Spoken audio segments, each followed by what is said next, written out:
आप में इतनी कम इखलाकियात होनी चाहिए कि आपने एक वो वोट जो डिस्प्यूटेड हैं, जिसको डीजीटीओ ने, कॉमर्स मिनिस्ट्री ने लिस्ट से, फाइनल लिस्ट से बाहर निकाल दिया।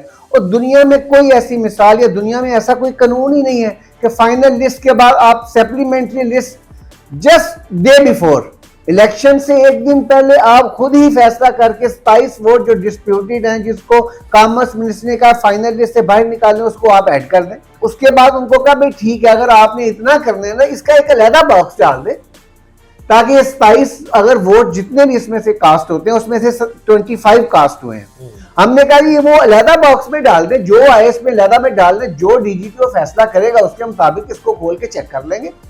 लेकिन वो इस चीज पे भी नहीं माने। लेकिन हमने स्टेट ऑफ गुजरांवाला इसलिए इलेक्शन लड़ा कि ये ऐसे लोग हैं कि ये बाद में कहेंगे कि हम इलेक्शन से भाग गए। बुग़्ज़ हसद किससे करना है, कौन इस काबिल है जिससे हम हसद करें, किसने क्या डिलीवर किया गुजरांवाला के लिए। औज़ु बिल्लाहि मिनश शैतानिर रजीम, बिस्मिल्लाहिर रहमानिर रहीम। करोड़ों अरबों खरबों दुरूद खातमुन नबीयीन रहमतुल लिल आलमीन हजरत मोहम्मद सल्लल्लाहु अलैहि वसल्लम और आपकी आल पर। सागर किनारे के साथ आपका मेज़बान फैसल फारूक सागर आपकी खिदमत में हाजिर। चैम्बर ऑफ कॉमर्स इलेक्शन जो है वो अपने अंजाम को पहुंच चुके हैं और बड़े दिलचस्प ये इलेक्शन हुए हैं। जो सी क्लास का इलेक्शन था वो एक ग्रुप ने जीता और वो मुतनाज़ा भी हुआ उसके बाद, और ए क्लास के इलेक्शन में जो है वो दूसरा ग्रुप जो अपोजिशन थी उसने कामयाबी हासिल की। FIG के कायद हैं शेख आमिर रहमान हमारे साथ हैं इस वक्त। बहुत शुक्रिया आमिर भाई, आपको मुबारक हो कि आपने ए क्लास में जो है वो कामयाबी हासिल की। सबसे पहले मैं ये जानना चाहूँगा कि सी क्लास के इलेक्शन में हुआ क्या था उस दिन। बिस्मिल्लाहिर्रहमानिर्रहीम, इय्याका नअबुदु व इय्याका नस्तईन। सबसे पहले तो मैं अल्लाह ताला का शुक्र अदा करता हूँ जिसने हमें इस काबिल बनाया, हमारे दिल में डाला, और हम एक माफिया के ख़िलाफ़ जो 40 साल से बरसरे इक़्तिदार बैठा हुआ था उसके ख़िलाफ़ खड़े हुए। और अल्लाह ताला ने हमें उसमें सुरखरू मैं समझता हूँ किया है कि एसोसिएट क्लास में हमने क्लीन स्वीप किया। जो कि बरसरे इक़्तिदार ग्रुप समझता था कि मैं तो सिर्फ कॉर्पोरेट क्लास का इलेक्शन लड़ता हूँ, ए क्लास का तो मुझे किसी के पास जाने की, वोट मांगने की ज़रूरत ही नहीं है। जब कॉर्पोरेट क्लास जीतेंगे तो ए क्लास के लोग तो लाइनों में आके तो हमें वोट देंगे।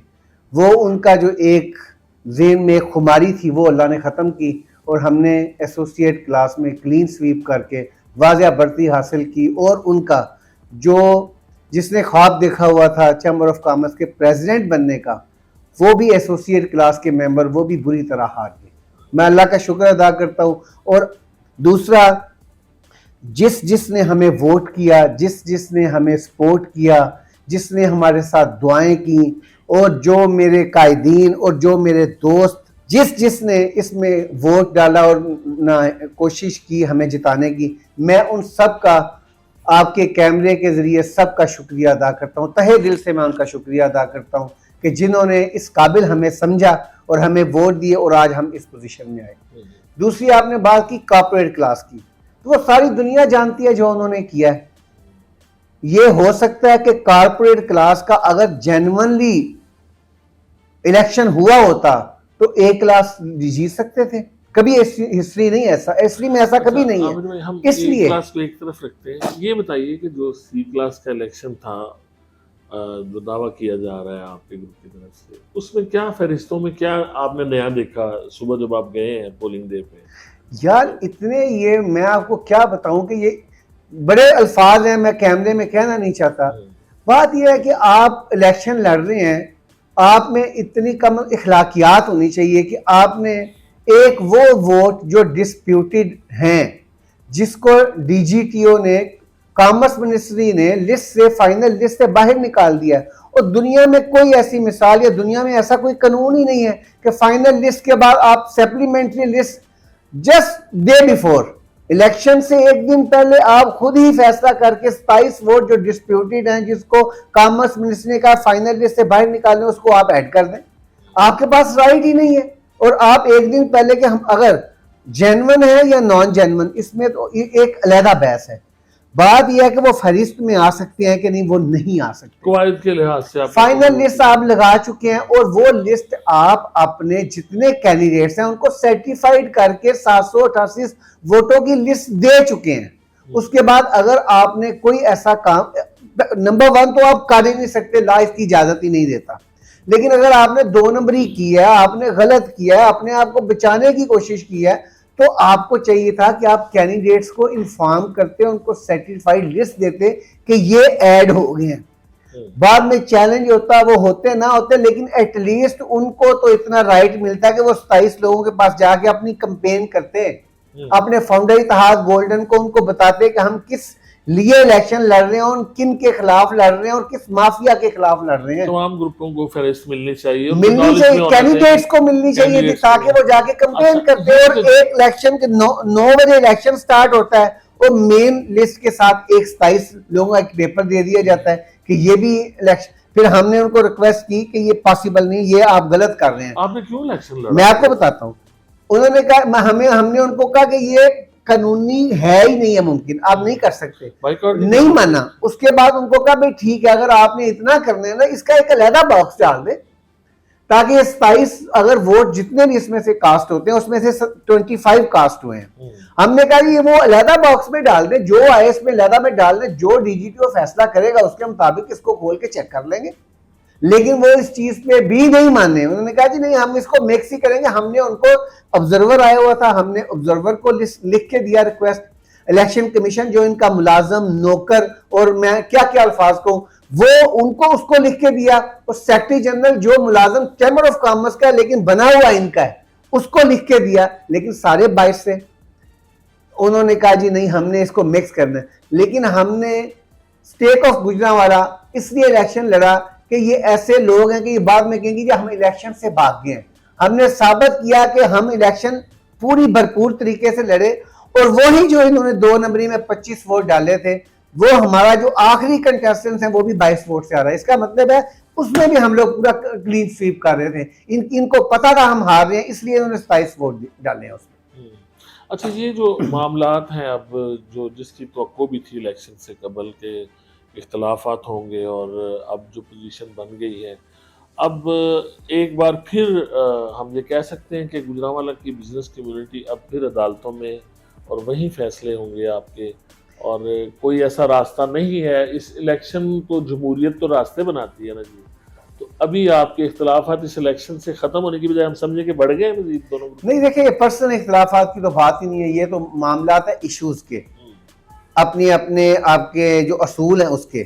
आप गलत काम करेंगे, पहले भी इन्होंने जैसे हमारे वोट बाहर निकाले और अपने डाले, हमने इनको लिख के दिया सेक्रेटरी जनरल को, उसने रिफ्यूज कर दिया। हमने इलेक्शन कमीशन को अपना राइट इस्तेमाल किया। इनके जो मुलाजम बने हुए हमारे मुखालिफ ग्रुप के, उन मुलाजमों को लिख के दिया कि भाई ये आप ऐसा काम करें, ये हमारे निकलते हैं। 3 महीने ख्वाजा ज़रार कलीम साहब और ख्वाजा साइम साहब उन फाइलों के साथ खेलते रहे, चैम्बर ऑफ कॉमर्स की हमारी फाइलों के साथ, जो हमारे मेंबर्स की फाइलें थी उनके साथ खेल के उनमें ऊंच नीच ऊपर नीचे करते रहे, टेम्परिंग करते रहे, जो बाद में इनके एग्जीक्यूटिव बॉडी है उसने लिख के दे दिया कि हाँ इसमें टेम्परिंग थी। वो ये काम ख्वाजा ज़रार करीम और ख्वाजा साइम जो सिक्योरिटी कमेटी के मेंबर 2 थे, दरवाजा लॉक करके चैम्बर ऑफ कॉमर्स के अंदर हॉल में दरवाजा लॉक करके बैठते थे और चाबी जब बाहर निकलते थे लॉक करके चाबी साथ लेके जाते थे। उनमें स्टाफ को भी जाने की इजाजत नहीं थी। इस तरह करके इन्होंने काम किया और इन्होंने वोट डाले अपने जाली बना के और हमारे निकाले। हमने इनको भी कहा, इनके मुलाजम इलेक्शन कमीशन को भी कहा। जब इन दोनों ने नहीं माना तो हम डीजीटीओ के पास तब गए थे, हमारे पास उसके अलावा चॉइस कोई नहीं थी। हम उनके पास गए, वहां से हमें हमारा हक मिला। इनके 65 बाहर निकले, हमारे सारे एंटर हो गए जो बाकी रह गए थे। लेकिन अब भी इनको कहा था कि ये ना 27 वोट डाले, ये डिस्प्यूटेड वोट है। अगर आपने डालने हैं तो इसको सेपरेट बॉक्स में कर लें, जो फैसला डीजीटीओ करेगा हम भी मान लेंगे, आप भी मान लेंगे। लेकिन ये मैं ना मानू वाली रिट पे कायम थे। हमने कहा आप इलेक्शन लड़ने, इसका रिजल्ट आपके सामने आ जाएगा। अब भी हम मजबूर है कि हमें अदालतों में जाना पड़ेगा। अपने राइट तो हम नहीं छोड़ सकते, अपने हक के लिए जाएंगे।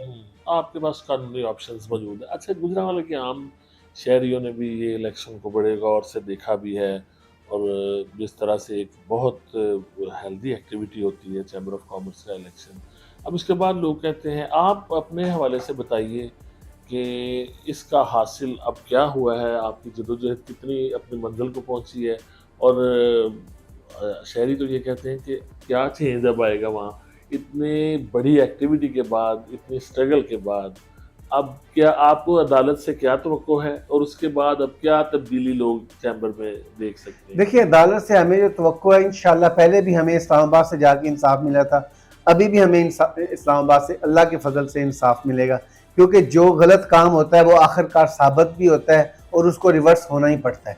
ये इतनी अंधा कानून है, सिर्फ इसलिए कहा जाता है अंधा कानून है कि वो अच्छे बुरे की तमीज़ नहीं करता, वो सिर्फ कानून पे चलता है। तो हमारी जो अदालतें हैं, इंशाल्लाह हमें उम्मीद है कि हम हक पे हैं, और हमें पहले भी इंसाफ मिला है और आइंदा भी मिलेगा। बाकी बात रही चेंज की, तो इंशाल्लाह आप देखेंगे कि अल्लाह के फजल से जब अता फरीद चौधरी आके प्रेसिडेंट बैठेंगे और ये इलेक्शन जब दोबारा रिकॉल होगा और इंशाल्लाह रीपोल होगा, तो जब इंशाल्लाह बड़ी इससे ज़्यादा, पहले तो हमारा 22 का फ़र्क है, इंशाल्लाह मैं आपको अल्लाह के फजल से गारंटी करता हूँ कि दोबारा इलेक्शन होगा और हमारा 100 का फ़र्क होगा। जो इनकी लोगों के अंदर एक था कि ये बरसरे इक़्तिदार ग्रुप है, उनको पता चल गया कि एसोसिएट क्लास के 6000 वोटर्स ने इनको रिजेक्ट कर दिया बरसरे इक़्तिदार ग्रुप को। ये मैसेज चला गया, ये अवाम का मैसेज है, किसका मैसेज है ये गुजरांवाला की जितने ट्रेडर, छोटे मैन्युफैक्चरर, जितने लोग हैं, 6000 वोटर का मुश्तरका फैसला है कि इनको उन्होंने रिजेक्ट कर दिया है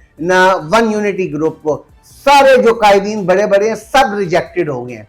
अब ये जो कॉर्पोरेट क्लास का 800 लोगों का इलेक्शन है, उसमें भी अब आपको पता चलेगा किस तरह लोग, देखिए इलेक्शन से पहले पोजीशन और होती है, जब आप एक इलेक्शन के बाद जाते हैं तो उसकी पोजीशन और, जैसे ये कहते हैं ना कॉर्पोरेट क्लास का इंपैक्ट आता है एसोसिएट क्लास में, इसी तरह इंशाल्लाह एसोसिएट क्लास का इस दफा इंपैक्ट आएगा कॉर्पोरेट क्लास में। और लोगों ने 6000 ने रिजेक्ट किया, अब 800 लोग भी इनको बुरी तरह रिजेक्ट करेंगे। अच्छा, ऐसा माजी में कभी हुआ नहीं है, पहली दफ़ा देखा है इस तरह कि एक क्लास का इलेक्शन जो है वो दूसरा ग्रुप जीत गया और सी का एक ने जीता है, वो आपका मामला अदालतों में है। ये वाजे कर दीजिए थोड़ा सा कि ये जो आपका मुतालबा है, उस दिन जो इलेक्शन हुआ है उसमें 27 वोट अलग करके उसके रिजल्ट अनाउंस करने का है या रीपोल का है? देखिए, अगर तो वो अलहदा बॉक्स में होता तो फिर तो डेफिनेटली हमारा मुतालबा ये होता कि भाई इसको अलहदा करें, बाकी उसमें कोई बेज़ाब्तगी नहीं है तो उसका रिजल्ट अनाउंस कर दें। अब चूंकि 27 मिक्स हो गए हैं, वो कास्ट हो चुके हैं, वो मिक्स हो गए हैं बाकी वोटों के साथ, क्योंकि ये तेज लोग हैं, इन्होंने जानबूझ के ये काम किया ताकि इसको सेटल ना करना पड़े। तो इसलिए मेरा ख्याल है कि इसको रीपोल में जाएंगे और हमारा इसलिए फायदा है, अल्लाह के फजल से हम एसोसिएट क्लास के जीत के आएंगे। लोगों का हमारे 6000 वोटर्स का फाउंडर इत्तेहाद गोल्डन पर एतमाद है और इंशाल्लाह ये 800 लोग भी उस एतमाद को कैरी ऑन करेंगे। इंशाल्लाह दोबारा मेरा ख्याल है कि इलेक्शन भी होगा और इंशाल्लाह इससे जो हमारी इस वक्त बढ़तरी थी उससे कई गुना ज्यादा बढ़तरी होगी। अच्छा, दो जो एतराज़ात कह लें आपके ग्रुप पर, जो कैंपेन के दौरान जो हमने उसमें खुद भी देखा जाकर, इनके जो जलसे दोनों ग्रुपों के वो भी मैंने अटेंड किए। एक तो आपके ग्रुप पर जो इल्ज़ाम है वो हसद, बुग़्ज़, कीना और इस तरह का है कि ये ग्रुप इस पर मबनी है और इनकी जितनी भी स्ट्रगल है वो इस वजह से है कि ये दूसरों को बर्दाश्त नहीं करते, इनके अंदर हौसला नहीं है। और इसका पहले आप जवाब दे लें फिर। आप समझते हैं कि ऐसी बातें इलेक्शन में होती हैं, बुग़्ज़ हसद किससे करना है? कौन इस काबिल है जिससे हम हसद करें? किसने क्या डिलीवर किया गुजरांवाला के लिए? हसद करते हैं जो काम करे, जो हम समझें कि हम इसके, अब ये इसने इतना काम कर दिया कि हम अब इसके काबिल नहीं रहे कि हम इलेक्शन नहीं लड़ सकते। ये लोग तो आपस में एक दूसरे के सके नहीं है, आपस में एक दूसरे को गाली गलौज करते हैं जब एक दूसरे के पास नहीं होते। ये तो आपस में एक दूसरे के मुखलिस नहीं है। तो हम बाकी बोगस की बात, जब भी कोई अपोजिशन खड़ी होती है आप उसके ऊपर तनकीद कर क्या सकते हैं? हम तो बता रहे हैं ना कि ये नाअहल लोग हैं, ये कुछ करने के काबिल नहीं है। सिर्फ इन्होंने अपने आप को स्टैंड करने के लिए और अपने बेनिफिट्स के लिए चैम्बर ऑफ कॉमर्स को इस्तेमाल करते हैं। और पिछले साल 2 जो गुजरे हैं, मुझे बताएं ये 20 साल से बैठे हुए उन्होंने क्या डिलीवर किया गुजरांवाला को? अब हम तो बता रहे हैं, इश्यूज की बात करते हैं। इनके पास हमारे किसी भी दोस्त के लिए कोई इशू नहीं है। कभी कहते हैं कि जो प्रेसिडेंट का कैंडिडेट है वो बिहाड़ी से आ गया है, कभी कहते हैं कि इनको बुग़्ज़ है, भाई बुग्स किस चीज का, आप में है क्या, आपकी हैसियत क्या है, कौन सी आपके पास ऐसी चीज है जो हमारे पास नहीं है, हम इनसे क्या बुग्स। हाँ, इनकी मुनाफकत से हम इख्तलाफ करते हैं, इनकी नाअहली से हम इख्तलाफ करते हैं, इन्होंने गुजरावाला के लिए कुछ नहीं किया उसका हमें इख्तलाफ है, ये इस काबिल नहीं है कि चैम्बर ऑफ कॉमर्स को चला सकें, उस पर हम इनसे इख्तलाफ करते हैं। बाकी बात ये पर्सनल इसलिए लेते हैं कि इनके पास हमारे किसी भी दोस्त के मुतालिक बात करने के लिए कुछ है ही नहीं है, इसलिए ये जात की बात करते हैं। हम गुजरावाला के लोगों की बात करते हैं, हम बिजनेस कम्युनिटी की बात करते हैं, हम चैम्बर ऑफ कॉमर्स की बात करते हैं, हम शहर की जो बेहतरी है उसकी बात करते हैं। इनको मुझे ये बताएं, 1-1.5 महीने की कैंपेन है, किसी लीडर जो सो कॉल्ड लीडर है तो इस काबिल नहीं, लेकिन मुझे ये बताएं किसी ने कहा कि हमने गुजरावाला के लिए इस साल में ये किया। हमेशा बरसले इक़्तिदार ग्रुप आके आपको बताता है कैंपेन में कि हमने ये काम किए हैं। कोई आप उनकी स्पीच बता दें कि सिवाय इसके कि बुग्स हमारे लिए कह दें, हमारे लिए कह दें ये बिहाड़ी से आ गया, हमारे लिए कह दें ये हमसे जेलस होते हैं, इसके अलावा इनके पास अल्फाज ही कोई नहीं। अपनी जस्टिफिकेशन नहीं कायम की तो उसका डाटा निकालें, उसमें प्लाट किसे हैं आप देखते जाएं। मेन अभी भी स्टेट 3 मौजूद है ना, 80 कनाल की, तो इखलाक भट्ट साहब ने वहां पे फैक्ट्री बनाई हुई है जो ना स्टेट 3 की इन्होंने ना कवर किया हुआ है, और आप देखें मेन किस लोकेशन के ऊपर है, सारा कुछ इनके लिए है। ये स्टेट 3 और 4 जो 4 बनी है वो गुजरावाला शहरियों के लिए नहीं बनी, वो इनके अपने लिए बनी है। आप इनका लिस्ट तो लें कि किस किस के प्लाट है, आपको पता चलेगा कि इनके कितने रिश्तेदारों के लिए और इनके अपने कितने। मैं किसी एक बरादरी का नाम नहीं यहाँ पे लेना चाहता क्योंकि सारे हमारे भाई हैं, हमारे साथ भी वो बरादरी मौजूद है, लेकिन जब आप उस लिस्ट को देखेंगे ना तो एक बरादरी का नाम हर नाम के साथ आपको लगता नजर आएगा जिसके मेन के प्लाट है। ये तो अपने लिए काम करते हैं, शहर के लिए थोड़ा ही करते हैं काम। अगर शहर के लिए काम करते होते तो आज इस तरह बुरी तरह एसोसिएट क्लास के लोग इनको रिजेक्ट करते और सी क्लास इनको धांधली करनी पड़ती। इनके पास कुछ किया हुआ नहीं है, कुछ बताने के लिए कुछ नहीं है इनके पास। इनका जो अभी प्रेसिडेंट था वो कहता था मैं तो किसी से बड़े मेगा प्रोजेक्ट के किसी से प्रॉमिस करके ही नहीं आया, मैं तो डे टू डे यहाँ पे चैम्बर ऑफ कॉमर्स के काम चला रहा हूँ। यार 32 की एग्जेक्टिव किस लिए होती है? 32 की एग्जेक्टिव इसलिए होती है कि उनको आप काम सौंपते हैं, किसी को पुलिस कमेटी दे दें, किसी को पासपोर्ट कमेटी दे दें, किसी को सोशल सिक्योरिटी कमेटी दे दें, ये उनके काम है, उनको कमेटियां दें। बाकी बाहर से आप लेके इन्होंने क्या किया हुआ है, जो चेयरमैन स्टैंडिंग कमेटी है वो इन्होंने सिर्फ इसलिए इस्तेमाल करते हैं कि ना इलेक्शन स्टैंड है, उनको बस अपने साथ लगाने के लिए। क्या उनका इनपुट है पूरे साल में? कोई मुझे इन्होंने सैकड़ों स्टैंडिंग कमेटी के चेयरमैन बनाए और ऐसे चेयरमैन बनाए कि शर्म आती है। तो मेंबर ही नहीं है चैम्बर ऑफ कॉमर्स के, इनको पता ही नहीं है कि हम किसको स्टैंडिंग कमेटी का चेयरमैन बना रहे। बाद में हमारे जो प्रेसिडेंट साहब थे बाद में सेक्रेटरी जनरल को पूछते हैं वाकई यार ये अखबार में है, वाकई ये मेंबर नहीं है। ये तो इनकी हालत है। तो बात यह है कि जब आप कहें कि मैंने कोई प्रोजेक्ट करना ही नहीं है तो फिर आप ऐसे नाअहल लोग लेके आएंगे तो फिर ऐसे चैम्बर का यही। ये बताएं, दूसरा एतराज ये है आबिर भाई कि आपके ग्रुप के लोगों के बारे में कहा जाता है कि वो प्रेसिडेंट रहे हैं और अपनी मुद्दत पूरी करने के बाद फिर वो अपना एक ग्रुप बना लेते हैं। तो राना शहजाद ने क्या किया था, मलिक जहीर ने क्या किया था, ये कहां से ग्रुप लीडर बन गए हैं? पहले तो अपना कहते हैं ना स्वीप योर ओन डोर, पहले अपना तो गिरेबान झांके, आप कहां से बन गए? दूसरों को आप कहते हैं आपका हक है, किसी और का हक नहीं है। अगर आप इस काबिल होते, आपने डिलीवर किया होता तो उनको लीडर बन ही नहीं सकते। लीडर कौन बनाता है? लीडर कभी खुद को बनता है, लीडर लोग बनाते हैं जो पसंद करते हैं जिसके काम को। उसको अगर उमर सलीम को लोगों ने के टेनोर को पसंद किया तो वो आज अल्हम्दुलिल्लाह हमारे साथ खड़ा है और लीडर है। आसम अनीस को ने दरवाजे खोले हैं चैम्बर ऑफ कॉमर्स, लोगों को बताया कि ये आपका इदारा है, ये 15-20 लोगों की फैमिली की जायदाद नहीं है, जागीर नहीं है, ये आप सब गुजरांवाला का इदारा है। ये आसम अनीस ने लोगों को बताया।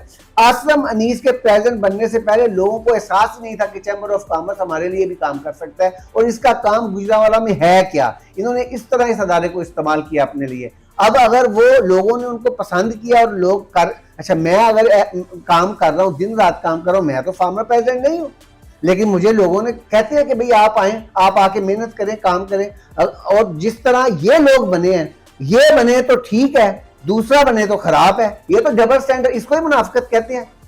अच्छा, ये जो नताइज आए हैं इलेक्शन के, पहले जो सी क्लास में भी आपके कैंडिडेट कामयाब हुए, अल्हम्दुलिल्लाह, और फिर ए क्लास में देखा कि आपके कैंडिडेट ने रिकॉर्ड ही तोड़ दिया है, वो वोट ही नहीं लिए। अल्हम्दुलिल्लाह।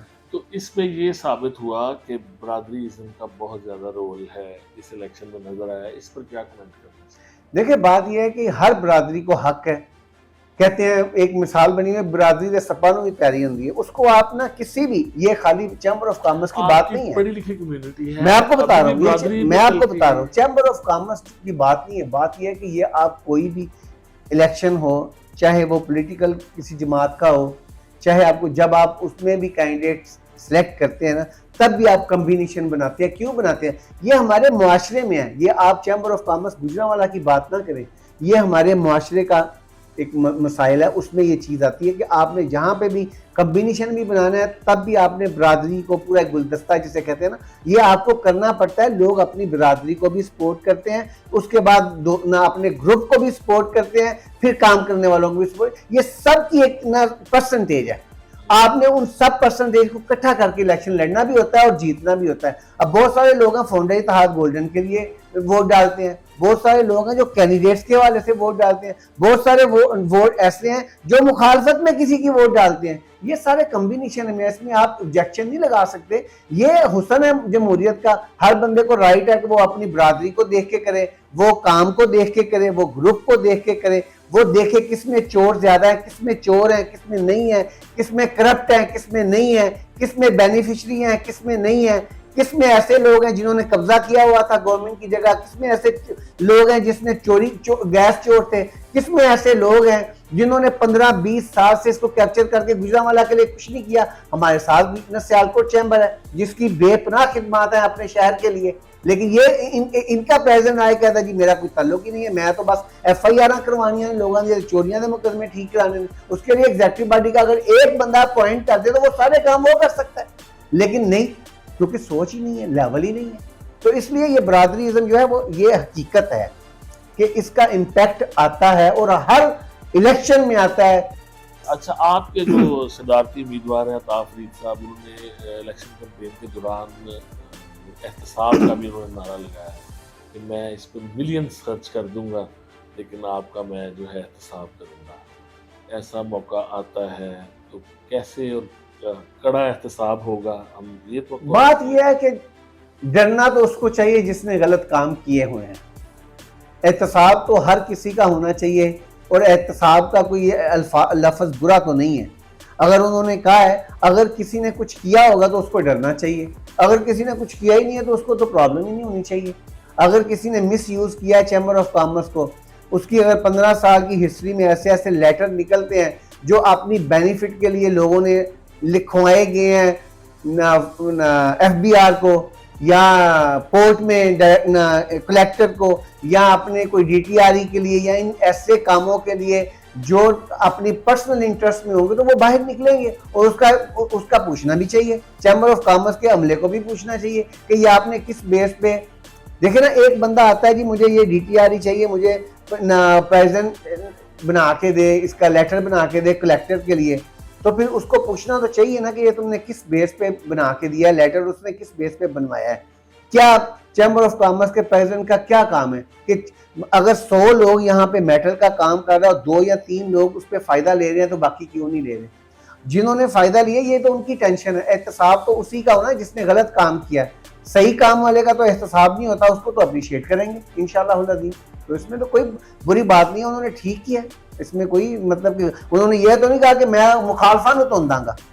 अगर ऐसी बात करती तो मैं उनको जरूर कहता कि भाई हमारे मुखालिफ हमारे भाई हैं, हमारे शहरदार हैं, हमें पर्सनल नहीं होना चाहिए। अगर एहतसाब की बात है तो जिसने गलत काम किया उसका एहतसाब होना चाहिए और करना भी चाहिए। आगे अगले आने वाले प्रेसिडेंट को देखना चाहिए कि पीछे कौन क्या करता रहा और क्यों करता रहा। अच्छा आमिर साहब, ये आपके सदारती उम्मीदवार पे एतराज था कि वो गुजरांवाला से नहीं है, तो इसमें क्या हकीकत है और फिर उनकी मेंबरशिप कैसे हो गई अगर वो गुजरांवाला से? मेरी बात सुनिए, अगर तो कानून ये कहता है कि गुजरांवाला से बाहर का बंदा एग्जेक्टिव बॉडी का मेंबर नहीं हो सकता, फिर तो बड़ा जायज़ बात है।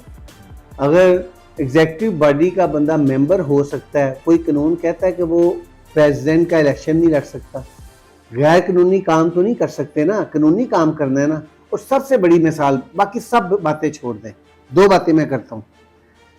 हम सब कहीं ना कहीं से आए हुए हैं, हमारे दादा आए होंगे, परदादा आए होंगे, हम लोग कहीं ना कहीं से माइग्रेट करके यहाँ पे आए हुए हैं। एक बंदा 22 साल से यहाँ पे बिजनेस कर रहा है, उसकी सारी जितनी सारी जिंदगी की जमा पूंजी है वो गुजरांवाला में इन्वेस्टमेंट हुई है। यहाँ पे सारा दिन वो लोगों के काम करता है, बैठ के वो काम वो करता है जो चैम्बर ऑफ कॉमर्स दूसरों के काम नहीं करता। वो बंदा अकेला अपने मेटल इंडस्ट्री के काम करता है, नंबर 1। नंबर 2 ये है कि गुजरांवाला से बहुत बड़ा नाम था अजीज जुल्फकार साहब, लोग उनको आज भी याद करते हैं, बड़ी बेहतरीन शख्सियत थी। वो गुजरांवाला चैम्बर ऑफ कॉमर्स के प्रेसिडेंट थे, वो फिर लाहौर चैम्बर के प्रेसिडेंट कैसे बन गए? अगर हमारे गुजरांवाला से एक बंदा उठ के अपनी काबिलियत पे लाहौर चैम्बर ऑफ कॉमर्स का प्रेसिडेंट बन सकता है, तो फिर कोई दूसरे शहर से गुजरांवाला चैम्बर ऑफ कॉमर्स का क्यों नहीं बन सकता? अच्छा, आखिर में ये बताइए कि इसी इलेक्शन के दौरान आपके ग्रुप की तरफ से ये भी कहा गया कि कुछ सरकारी मशीनरी, सरकारी अफसरान का भी इस्तेमाल किया गया। हाँ जी। इस हवाले से आपके क्या एतराज़ात हैं? यार बड़े अफसोस की बात है कि बोर्ड ऑफ डायरेक्टर का बंदा चेयरमैन बन जाए किसी इदारे का, और उस अदारे के एक्सीएन को, उस अदारे के एसडीओ को, हमारे फर्नेसेस को, जिनके बड़े बड़े बिल आते हैं, उनको उनके पास कंपेन उनको भिजवाया जाए कंपेन पे कि आप हमारे ग्रुप को वोट दें, वरना हम आपके बिल की इंस्टॉलमेंट नहीं करेंगे, वरना आपका हम कनेक्शन काट देंगे। इंतहाई अफसोस की बात है, इंतहाई अफसोस की बात है। इस हद तक ब्लैकमेलिंग करके तो आप लोगों को ना कहें कि हमें वोट दें, ये कोई इलेक्शन तो नहीं है ना। ये इसमें मैं अफसोस ही कर सकता हूँ, ऐसा हुआ है और हमारे पास कॉल्स रिकॉर्ड मौजूद है। अगर किसी को चाहिए होगा, अगर कोई इस बात पे चैलेंज करेगा, तो मैं आपको उसकी कॉल्स जो जिसने कॉल की और जो कहा, उनमें से एक है मेरे पास, ज्यादा एक या दो मैं आपको सुनवा भी दूंगा। और अगर कोई इस बात को चैलेंज करेगा तो ऑन एयर मैं सुनवा दूंगा बैठ के, कोई मसला नहीं है। मैं मतलब कि मैं ऐसी बात नहीं करूंगा जिसको मैं प्रूव ना कर सकूं। और उनके वहां पे जाने के सीसीटीवी कैमरे की फुटेज भी है, कौन सा एक्सीएन कौन कब कहां पे गया वो भी आपको मिल जाएगा। और बस अगर कोई चैलेंज करे तो मैं उसको वेलकम करता हूं, यहीं पे मेरे पास आ जाए, मुझे बुला ले, मैं अपने मोबाइल साथ ले आऊंगा, रिकॉर्ड सामने रख के ऑन एयर कर दूंगा। उनकी बातें भी आप सुन लें, उनकी फुटेज भी देख लें, आपको पता चल जाएगा गलत है कि ठीक है। बहुत शुक्रिया आमिर भाई। शेख आमिर रहमान साहब हमारे साथ थे, कायद हैं एफआईजी के, और आपने उनकी गुफ्तगू सुनी जिसमें बहुत से इल्ज़ामात भी बरसरे इक़्तिदार ग्रुप के हवाले से उन्होंने कहा कि वो साबित भी कर सकते हैं। डीजीटीओ के पास भी मामला जा चुके हैं। सी क्लास का जो इलेक्शन था उसके हवाले से फैसले का इंतज़ार है। ये जो जदोजहद है इनकी बकौल शेख आमिर रहमान साहब के चैम्बर ऑफ कॉमर्स में तब्दीली के लिए है, और वो चाहते हैं कि यहाँ पे डेमोक्रेसी हो। बहरहाल इलेक्शन का जो अमल है वो मुकम्मल हुआ है, और इसमें हमारे मुल्क की सियासत की तरह काफ़ी धांधली के इल्ज़ामात भी हैं। हमें इंतज़ार करना है कि इसके क्या नताइज आते हैं, जो मुतल्लिका फोरम्स हैं, हाई कोर्ट है, इस पर क्या फ़ैसला देते हैं। हम नेक तमन्नाओं का इज़हार करते हैं गुजरांवाला की बिज़नेस कम्युनिटी के लिए। फैसल फ़ारूक सागर को इजाज़त दीजिए, आपकी आरा का इंतज़ार रहेगा। अल्लाह हाफ़िज़।